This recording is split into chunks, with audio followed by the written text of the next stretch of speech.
Apreciados hermanos, estamos otra vez estudiando Esdras y Nehemías. No se olviden que si desean una copia de esta presentación, visiten escuelasabatica2000.org y compartan con aquellos que ustedes vean que puedan aceptar estos mensajes de Dios. No se olviden de poner también me gusta y compartir. El título para hoy día es Se viola el espíritu de la ley. Vamos a orar, mis hermanos.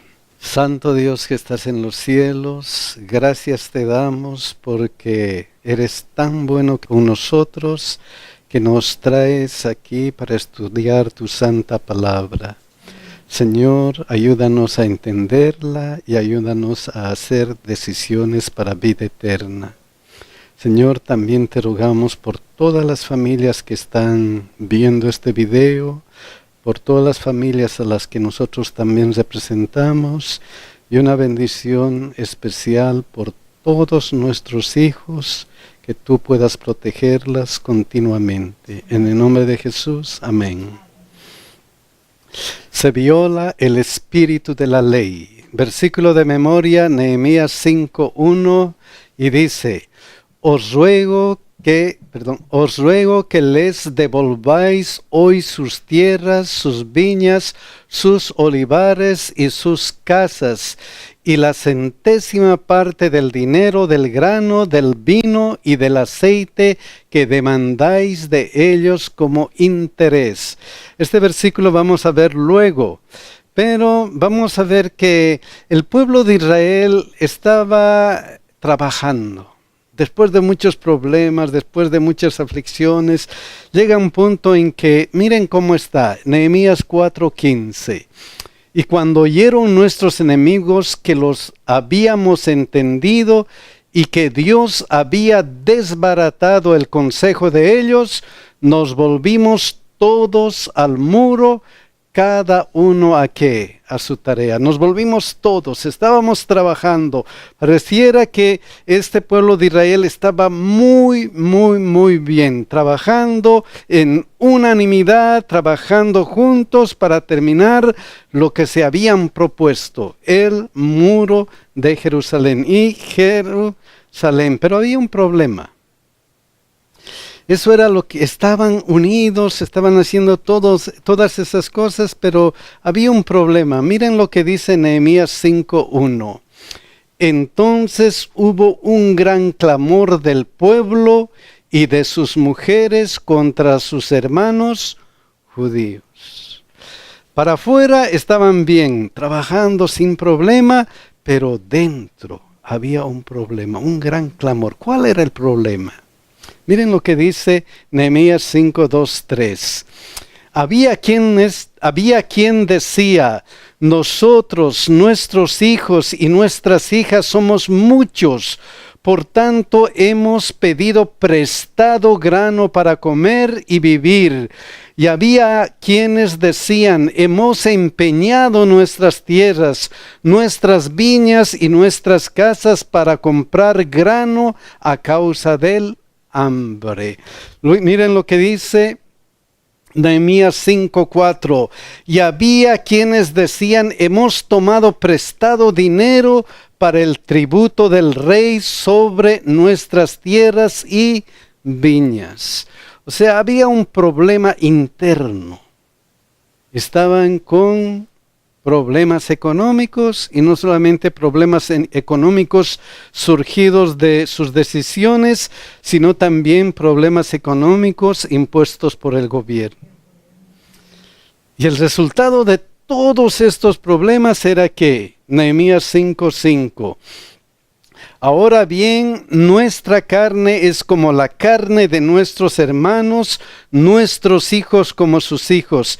Y he aquí que nosotros dimos nuestros hijos y nuestras hijas a servidumbre, y algunas de nuestras hijas lo están ya, y no tenemos posibilidad de rescatarlas, porque nuestras tierras y nuestras viñas son ¿de quién? Son de otros. Entonces el problema interno del pueblo de Israel era que problema hambruna e impuestos. Hambruna e impuestos. Y el resultado era ¿qué? Esclavitud. Y cuando nosotros tenemos problemas económicos, cuando nosotros estamos andando con problemas similares, a veces nos prestamos y los intereses vienen y no salimos de eso fácil. Es como si fuéramos esclavos de esa situación. No, yo creo que la lección decía algo de eso, de que increíble, ¿no? Que pareciera eso de actual, que pareciera actualidad, ¿no? De tanta opresión económica y problemas económicos. Pero eso fue hace mucho tiempo atrás, ¿no? Y como que, pareciera que está hablándonos a nosotros hoy. Yo creo que por eso es que es importante. Es como si estuviera hablando a nosotros. Cuidado que entres en problemas económicos y de esta naturaleza. Hay problemas, hambruna e impuestos. Y miren la reacción de Nehemías 5:6. Y me enojé en gran manera cuando oí su clamor y estas palabras. Y me enojé, me indigné. No estaba bien. Algo no estaba bien. Y cuando nos enojamos, ¿cuál es nuestra reacción? ¿Qué hacemos cuando nos enojamos? Inmediatamente comenzamos a hablar mal, a gritar y a hacer estragos, porque esa es la naturaleza humana. Pero ¿qué hizo Nehemías? ¿Qué hizo? Él se enojó, él se indignó, dijo, eso no está bien. ¿Qué hizo? Miren lo que hizo. Nehemías 5:7. Entonces lo medité. Qué importante. Qué enseñanza. Antes de actuar hay que meditar. Pensar lo que vamos a decir. Hay que pensar. Porque él estaba enojado. Estaba enojado. Podemos enojarnos, pero el problema es cuál acción tomamos después de enojarnos. En este caso, ¿qué enseñanza? Entonces lo medité. Miren lo que dice esta otra versión, nueva versión internacional. Y después que de reflexioné, medité. ¿En qué haya meditado? ¿Cuál es el problema? ¿Cuál es el problema? Era hambruna e impuestos, pero ¿cuál era la realidad de ese problema? ¿Cuál era la realidad? Hay algunas cosas importantes. Miren de esto de la esclavitud. Lo creamos o no, en ese tiempo la esclavitud era una cuestión continua. Ajá, era cultural, o sea, que todo el mundo lo hacía y parecía normal. Parecía normal. Parecía normal, pero dentro del pueblo de Dios, ¿qué iba a pasar con la esclavitud? Éxodo 21, 2 y 3. Si comprares siervo hebreo, 6 años servirá, mas el séptimo saldrá libre de balde. Si entró solo, solo saldrá. Si tenía mujer, saldrá él y su mujer con él. En lecciones pasadas hemos visto que esto era algo que ayudaba a que no haya desigualdades profundas. Había justicia social en ese tiempo, a pesar que era de costumbre, pero dentro del pueblo de Israel debía ser diferente. O sea que Dios ya lo había dicho desde hace mucho tiempo atrás, cómo iban a ser las reglas con respecto a eso. Y eso fue el enojo de la infracción de la ley que ellos tenían y conocían y no se estaba cumpliendo. Y no se estaba cumpliendo. Qué interesante. Entonces lo medité y reprendí a los nobles y a los oficiales. ¿Por qué los reprendió? ¿Por qué los reprendió? Miren lo que dice Deuteronomio 23, 19 y 20. No exigirás de tu hermano interés de dinero, ni interés de comestibles, ni de cosa alguna que se suele exigir interés.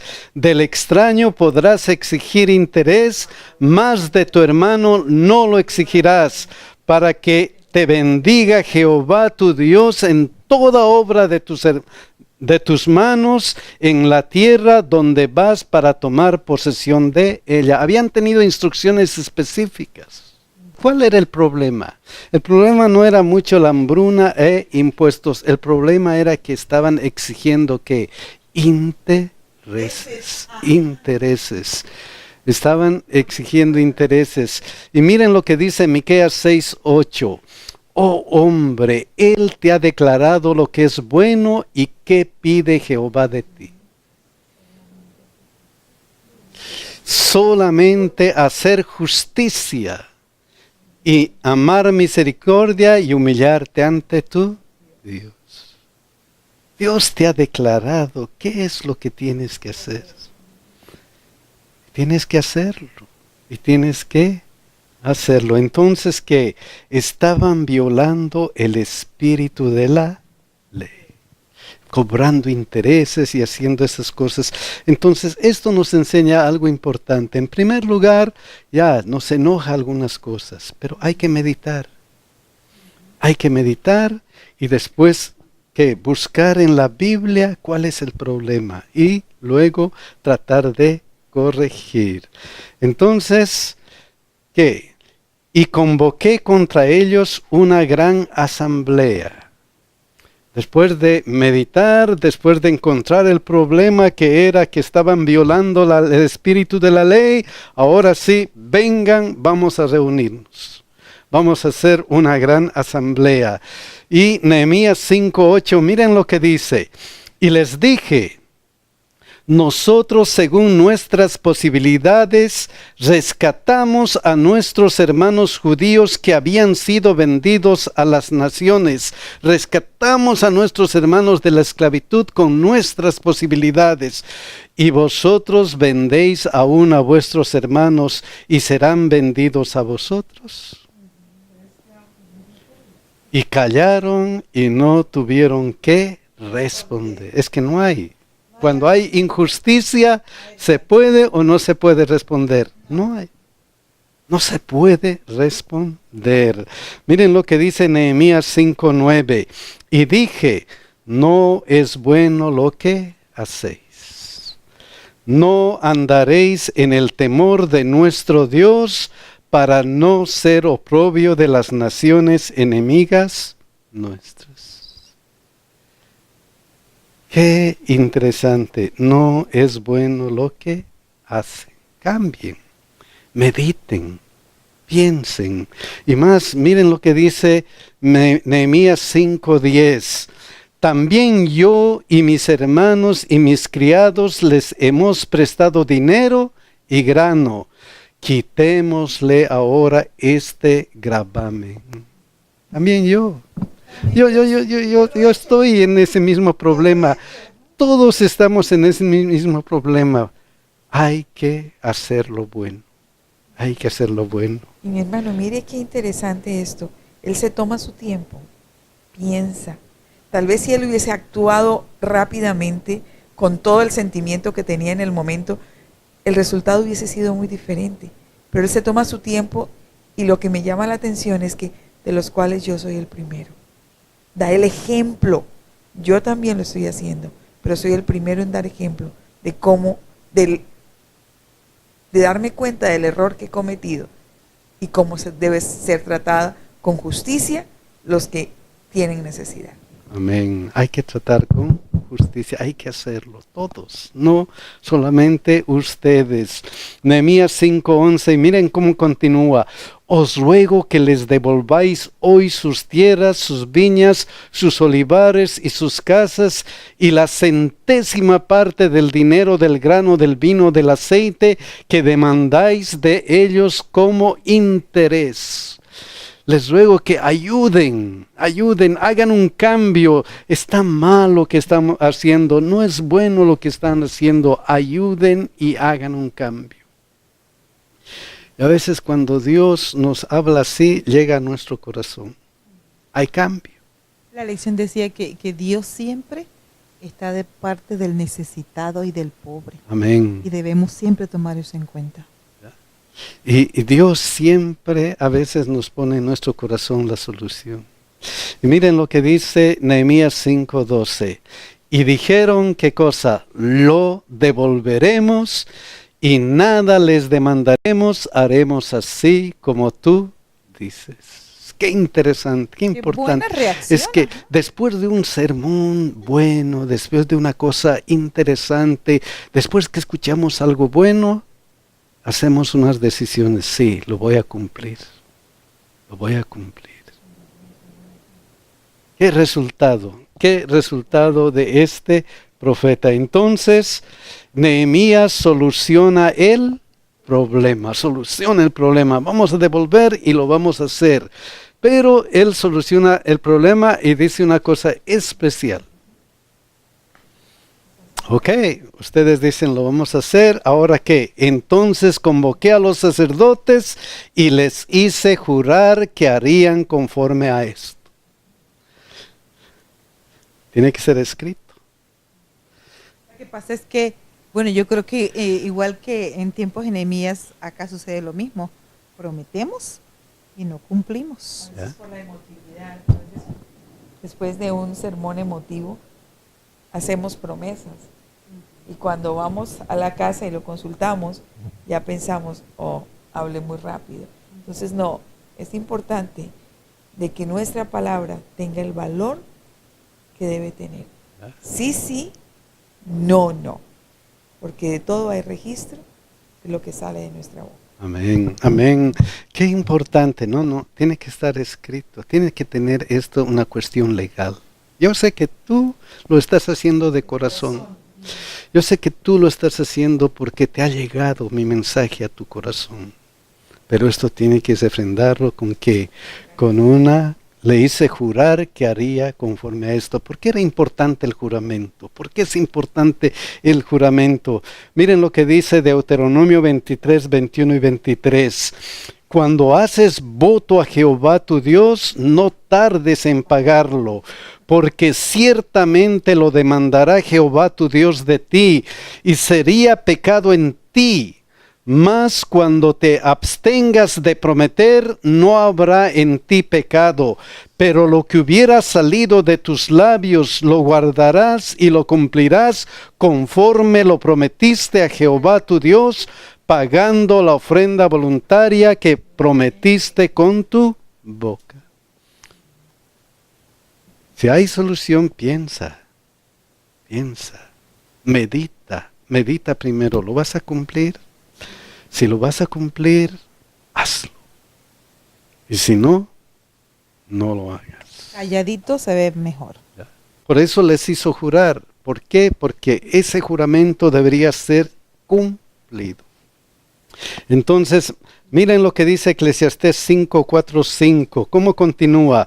Cuando a Dios haces promesas, no tardes en cumplirla, porque Él no se complace en los insensatos. Cumple lo que prometes, mejor es que no prometas y no que prometas y no cumplas. Yo me sentí muy triste, la verdad, ese día. Porque nosotros, bueno, no, al igual que el pueblo de Israel, hacemos lo mismo, ¿no? Como decía Vicky, en un momento de emoción prometemos y al final, pues, difícil, dejamos de cumplir. Entonces, cuando Eclesiastés dices, mejor es que no prometas, porque si no lo vas a cumplir, ¿para qué lo vas a hacer? Fue un asunto de reflexión para mí. Pero cuando nos llama Dios hay que continuar constantemente. Entonces, miren lo que dice Nehemías 5:13. Les hizo jurar, y no solamente para estar seguro de que van a cumplir, miren lo que les dice. Además, sacudí mi vestido y dije, así sacuda Dios de su casa y de su trabajo a todo hombre que no cumpliera esto. Y así sea sacudido y vacío. Y respondió toda la congregación, amén, y alabaron a Jehová, y el pueblo hizo conforme a ¿qué? A esto. Así se va a hacer. Qué importante. Entonces, Nehemías asegura la validez legal de esa promesa. Asegura la validez legal de esa promesa. Luego miren lo que pasa en Nehemías 5:14. ¿Por qué Nehemías pudo hacer todo esto? ¿Por qué? ¿Por qué él pudo hacerlo? ¿Por qué él con coraje? ¿Por qué él con firmeza? ¿Por qué él con seguridad? ¿Por qué él hizo todo esto? ¿Por qué? Que podía hacerlo. Porque podía hacerlo. Pero ¿qué estaba detrás de él? Miren lo que pasa, miren lo que dice Nehemías 5:14. También desde el día que me mandó el rey que fuese gobernador de ellos en la tierra de Judá, desde el año 20 del rey Artajerjes hasta el año 32, 12 años, ni yo ni mis hermanos comimos el pan del gobernador. Era íntegro. Él era gobernador. Él era alguien que podía enriquecerse. Él podía obtener todo. Pero miren qué integridad. Qué integridad. Y esta integridad contrasta con esto de otros. Nehemías 5:15. Miren cómo contrasta.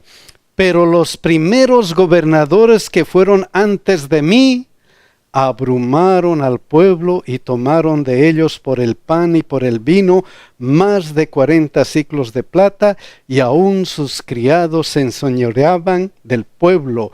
Pero yo no hice así, ¿a causa de qué? Del temor de Dios, a causa de lo más importante. Jeremías fue un hombre íntegro. ¿A causa de qué?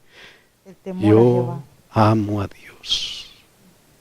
¿Qué diferencia? Cuando son gobernadores, cuando están en cuestiones de liderazgo, ¿cómo cambia la vida? ¿Cómo puede cambiar el asunto? ¿Todo para mí o como en este caso? ¿Qué diferencia? Y miren lo que dice Nehemías 5:16. También en la obra de este muro restauraré mi parte, y no compramos heredad.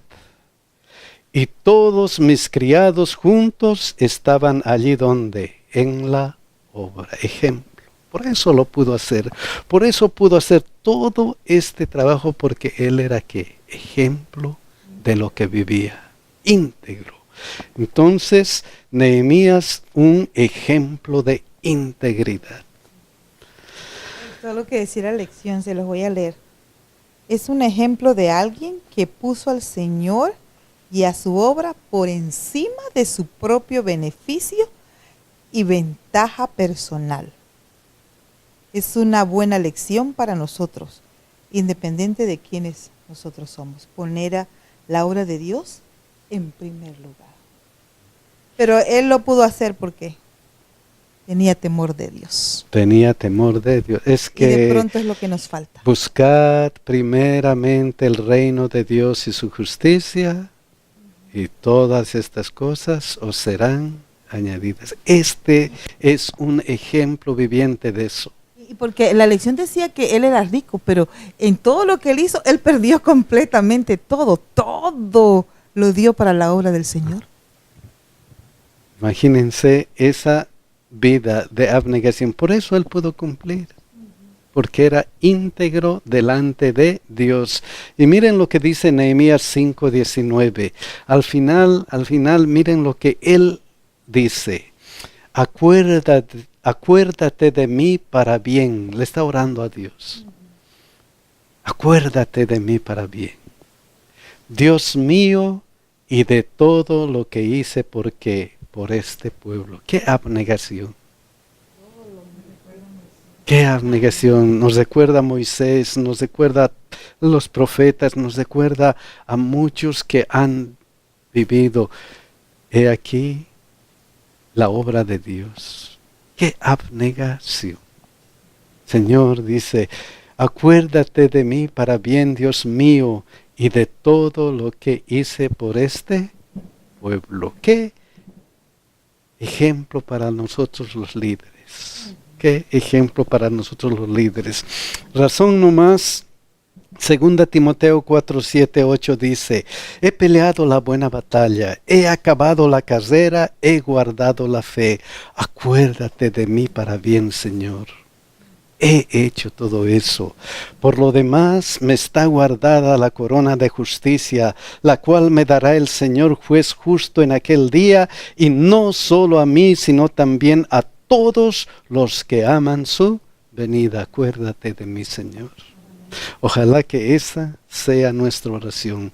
Gracias, Señor. Acuérdate de todo lo que hice. Que Dios nos bendiga y nos cuide.